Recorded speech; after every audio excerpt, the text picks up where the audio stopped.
used to put a taweez on you, if you realized it is shirk and stopped wearing it, does it count as freeing a slave? Inshallah. This isn't the hadith, the freeing of a slave, it isn't a hadith, it's a statement of one of the salafs. It's not even a sahaba, it's a tabi'i, Sa'id ibn Jubayr. The point that the author was trying to bring was that it's a very rewarding act. Inshallah, you will get rewarded, inshallah. In Hajj nowadays, we see many people wiping the Maqam Ibrahim. And there's a hadith in Sahih al-Jami' where the Prophet ﷺ said that the Maqam Ibrahim is from the Yaqut and the Rukn al-Yamani are from the Yaqut of Jannah, from the coral of Jannah.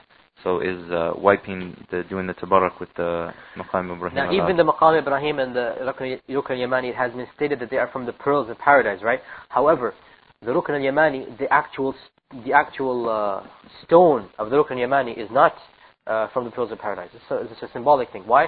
Because the Kaaba, the stones of the Kaaba have been renovated since the time of Ibrahim till our times. The latest renovation occurred 2-3 years ago. They changed every single stone of the Kaaba. The Kaaba itself was reconstructed. Okay? 3 years ago, I think. The whole Kaaba was covered 2 years ago. You were there at the time, yeah. So they basically reconstructed the whole Kaaba. There's only one stone in the Kaaba that has existed since the time of Ibrahim, and that is the black stone. That's the only original stone. The hadith that the brother mentioned, it doesn't mean that actual stone is from Jannah. It isn't from Jannah because it changes every 100 or 200 years. They have to obviously reconstruct the Kaaba over and over again. Likewise, the Rukn al-Yamani, that stone, it's a symbolic thing that these are very blessed things. It's a symbolic thing that these are blessed things, and Allah knows how. But the only stone that has actually physically come down from paradise and is on the face of this earth is the black stone. However, to do tabarruk, to get barakah from the Rukn al-Yamani, this is allowed if we do it for the sunnah. To get barakah from the Maqam Ibrahim, this is not allowed. This is an innovation. Because neither the Prophet ﷺ, nor the Sahaba, nor the Salaf, none of them used to get barakah from Maqam Ibrahim. And again, every time you do tawaf, every time you go around Rukn al-Yamani, you find a whole horde of people. All of them just try to get some barakah. You see, women, they put their chests on it to get some barakah to it. You see men, they put their clothes on it. This is all because of their ignorance. All because of their ignorance, And worse than this, they think that the whole Masjid al-Haram itself is a place of barakah. So when they're doing sa'i, they're going to go to every door and kiss every door. And there's 40 doors when you're going there, every 20, 30 paces. Every time they go to the door and they get barakah. This is based on ignorance. The barakah is in the place. It's not in the physical stones of the building. Naam. As far as the curse of one who shelters an innovator is concerned, we see a lot of people nowadays, good Muslims, who do Quran Khanis are we cursed if we shelter our own parents who we are supposed to respect so much, even if they are non-Muslims, because they committed a bid'ah and are still doing Quran Khani, believing that they are doing a righteous deed for Allah? You are cursed if you don't support your parents. You must support your parents, in the sense physically aid them, give them money, give them shelter if they are in need of it. You definitely is part of your... Again, we don't have time to discuss the details and the shurut of every hadith. Any person who in general helps an innovator is cursed. However, you don't just take this one hadith and ignore everything else in the Quran and Sunnah. Neither do we have time to give the conditions of when you should support an innovator, when you have to support an innovator, and when you shouldn't. The general rule of thumb is that if you can avoid helping an innovator, and obviously when we mean innovator, it doesn't mean, for example, these ignorant people that do Quran Khanis. They're ignorant. They're doing it out of ignorance. We don't label them innovators just like that. Okay, every single person. For example, Ahmed does a Quran Khani.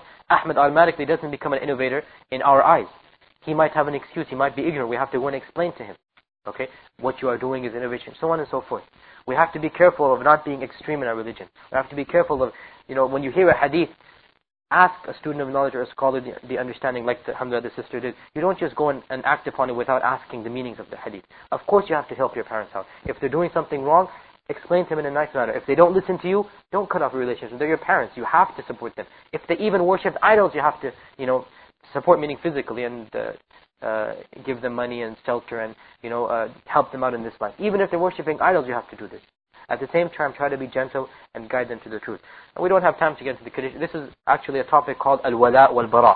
In other words, who are your friends and who are your enemies? How do you deal with your friends, the true believers? How do you deal with the enemies, the kuffar and the innovators? And there are conditions, there are ways of, inshallah, there's a book being translated, right? Sahih al-Qahtani's book, has it been translated yet? Qahtani, yes, done. It's done, but it's only the first part of it. Inshallah, this is a whole different topic. But the point is, be wise and ask, specific instances. In this particular instance, no, of course not. Your parents, if they do Quran Khanis, they're not automatically innovators, Even also, innovation has various levels to it. Doing a Quran Khani is if you like, a slight innovation. It's not a major innovation in the sense that it doesn't expel it's the one that does it from Islam. Other innovations, they expel the person from Islam. A person, he might believe, for example, the innovations of the Shias, what we discussed yesterday, what they have innovated into this religion of Islam, right? I mean, it might even expel him from the fold of Islam. So, innovations are not just one category. And perhaps the hadith is referring to the ones, the major innovators, the ones who are calling to innovation, the ones who are well known for innovation. Also, you have to make a differentiation between those who are calling to their innovation, okay? For example, the imams and the ayatullahs of the Shia, for example, or the imams, scholars of the Barelviya or stuff, the ones that are calling to the innovation, and the ones that actually just fall into it, the ignorant masses that fall into it. You have to make a differentiation. The one that is calling, and he's a knowledgeable person, is definitely not like the one who is an ignorant person on the street, like most of us and most of our parents, that they're not knowledgeable of the religion of Islam, they haven't studied its sciences, so you have to make a differentiation between this and that. So basically we support our parents in everything but their shirk and their bid'ah. Yeah, you support your parents physically, you support them psychologically, you support them financially, but you don't support their acts. If they are doing something that is incorrect, right, you don't support them. If they're doing a Quran Khani, for example, firstly you go to them gently, okay, very nicely explain to them why you think having a Quran Khani is not allowed. Okay, if they insist on holding a Quran Khani, don't cause a fuss. Leave the house. I mean, in the sense, don't attend yourself, okay, and let them do what they want to do. After it's over, come back, still treat them nicely. Continue to try to, support them in other aspects. Continue to try to guide them to the truth. But you can never, ever be rude to your parents. Even if they're committing shirk, you're not allowed to be rude to them. Be firm, but don't be rude. Be firm, what you are doing is shirk, what you are doing is an innovation, but don't be rude. You're not even allowed to say oof to them if they're committing shirk. You're not even allowed to say oof, the slightest word. Your parents have a great, great, great right upon you. They have a great right upon you. When you study the Quran and the Sunnah, only then will you understand the blessings or the beauty of this concept. Is that your parents have such great rights upon you, you have to obey them in everything.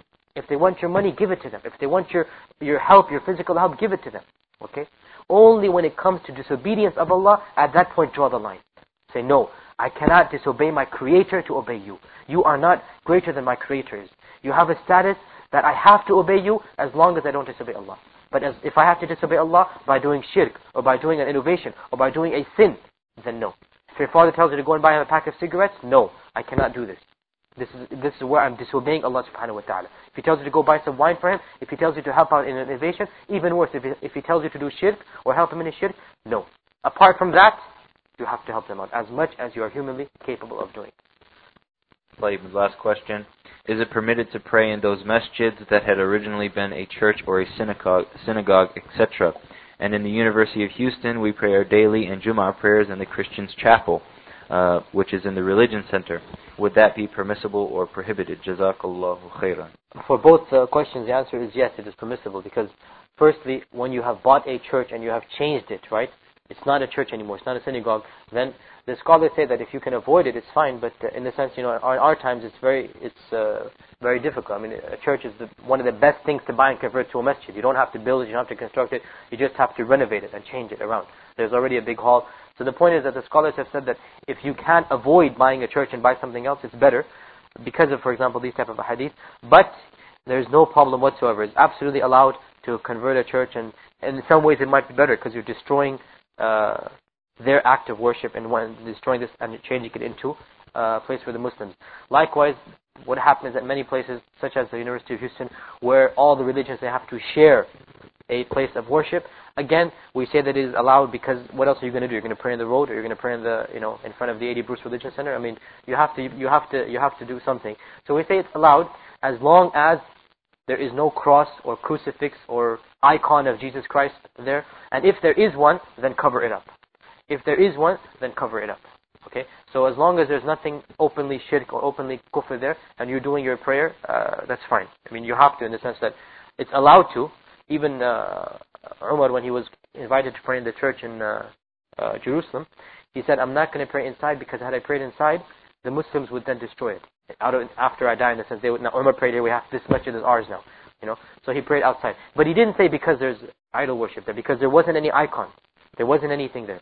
So you're allowed to pray in a church if necessary, but you have to make sure that there's no religious icon or a cross or a crucifix there, okay?